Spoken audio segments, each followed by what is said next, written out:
ஏசாயா 42:4 அவருடைய வேதத்துக்கு தீவுகள் காத்திருக்கும். 42:12 விதமாய் சொல்லுகிறது, கர்த்தருக்கு மகிமையை செலுத்தி அவர் துதியை தீவுகளிலே அறிவிப்பார்களாக. ஊர் சிரித்தது என்றால் ஊர் மக்கள் சிரித்தார்கள். தீவுகள் காத்திருக்கிறது என்றால் தனித்து விடப்பட்ட பகுதியிலே வாழ்ந்து கொண்டிருக்கிற மக்கள், ஒதுக்கிவிடப்பட்ட மக்கள், புறக்கணிக்கப்பட்ட மக்கள், சந்திக்கப்படாத மக்கள் காத்து கொண்டிருக்கிறார்கள்.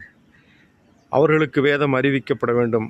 அவருக்கு கர்த்தருடைய புகழ், நற்செய்தி, அவர் பிறந்தது, அவர் சிலுவிலே ரத்தம் சிந்தி மரித்தது, அவர் அடக்கம் பண்ணப்பட்டு உயிரோடு எழுந்தது, இவைகள் அறிவிக்கப்பட வேண்டும். இன்றைக்கு அவைகள் காத்து கொண்டிருக்கின்றன. நாம் அவர்களுக்கு அறிவிக்க நாம் காத்து கொண்டிருந்து செபித்து அவர்களுக்கு அறிவிப்போம். கர்த்தர் நம்மை ஆசீர்வதிப்பார். ஆமேன்.